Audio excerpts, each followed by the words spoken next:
हाय दोस्तों, कैसे हैं आप सब। आशा करता हूँ बहुत ही अच्छे होंगे और स्वागत करते हैं हम आपके हमारे चैनल रिटायर श्योर में, जहाँ हम लोग बात करते हैं आपकी जॉब और रिटायरमेंट से रिलेटेड सभी इंपॉर्टेंट टॉपिक्स पर। और आज का टॉपिक भी उतना ही इंपॉर्टेंट होने वाला है क्योंकि गवर्नमेंट ने आपसे वादा किया है कि अब वो आपको यूपीएस में भी ओपीएस वाले बेनिफिट्स देगी। मतलब जो बेनिफिट्स आपको ओल्ड पेंशन स्कीम में मिला करते थे वो सेम बेनिफिट्स आपको यूपीएस में भी मिला करेंगे। देखिए कैसे, ये देखिए, options to avail benefits under old pension scheme. किन लोगों के लिए? उन सेंट्रल गवर्नमेंट सर्वेंट्स के लिए जो कवर्ड है यूनिफाइड पेंशन स्कीम के अंडर।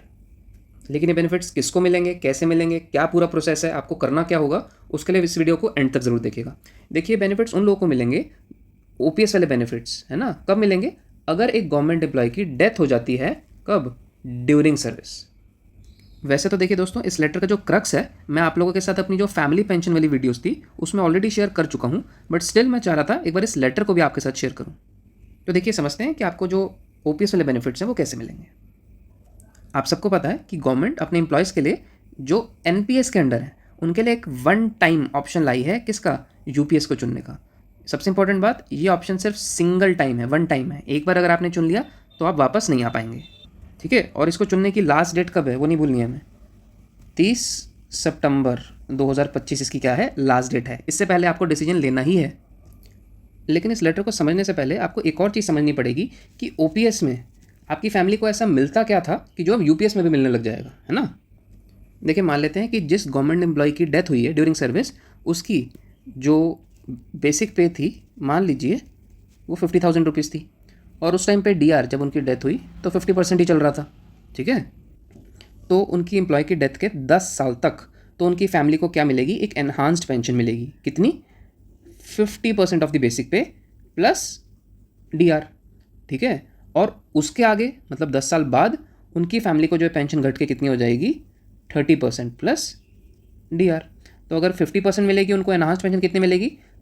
25,000 प्लस उस पर 50% डीए, तो ये कितना हो जाएगा? 12,500। तो टोटल 37.5K उनकी फैमिली को 10 साल तक मिलेगा। और उसके बाद 50,000 का 30% कितना होगा? 15K प्लस इस पे डीआर।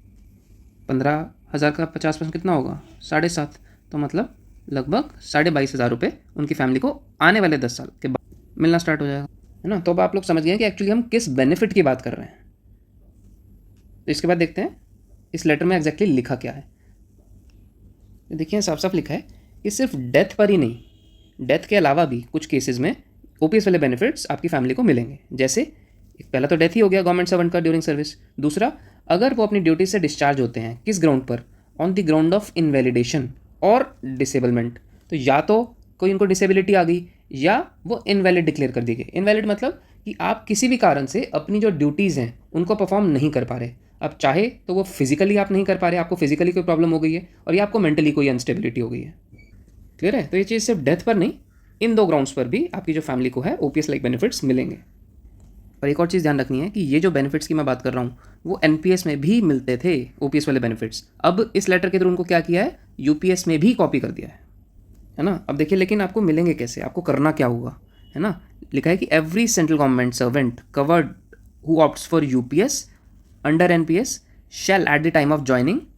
मतलब एक गवर्नमेंट सर्वेंट जो यूपीएस स्कीम उसने ली है और at the time of joining, मतलब जब वो ज्वाइन कर रहा है अपनी सर्विस, उसको क्या करना पड़ेगा? एक ऑप्शन फॉर्म भरना पड़ेगा। कौन सा? फॉर्म नंबर 1, इन बेनिफिट्स को लेने के लिए, ठीक है। अब वो यूपीएस वाले बेनिफिट्स भी ले सकता है या ओपीएस वाले बेनिफिट्स भी ले सकता है, लेकिन अभी तक यूपीएस वाले बेनिफिट्स क्या होंगे वो सरकार ने नहीं बताए हैं, ठीक है। और सरकार ने भी कहा है कि जब वो क्लैरिफिकेशन दे देगी कि यूपीएस वाले क्या बेनिफिट्स होंगे तब लोग ये फॉर्म भर के दे सकते हैं।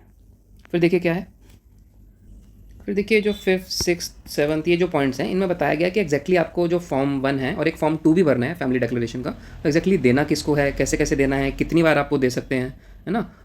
तो एक्जैक्टली फॉर्म भरना कैसे है, एक सैम्पल फॉर्म भी मैं आपको भर के दिखा सकता हूँ। अगर आप लोगों को ज़रूरत हो आप कमेंट्स में ज़रूर बोलिएगा।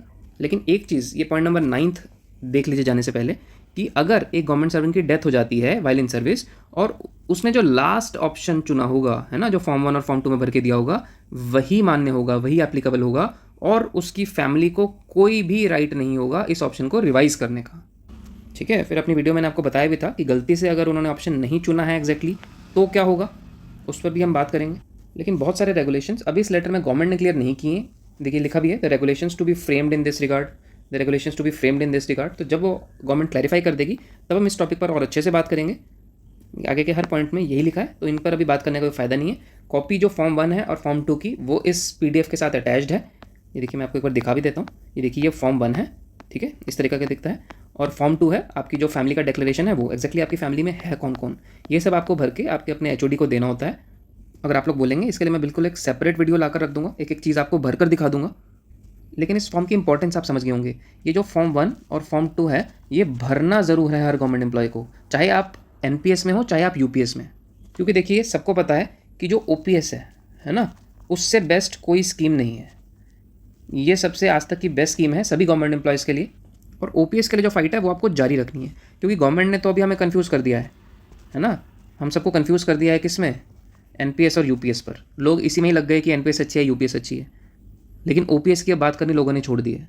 तो OPS के लिए तो फाइट आपको जारी रखनी ही है ना। अब आप खुद रख रहे हैं या आप किसी यूनियन के थ्रू वो फाइट कर रहे हैं, तो आप देखिए।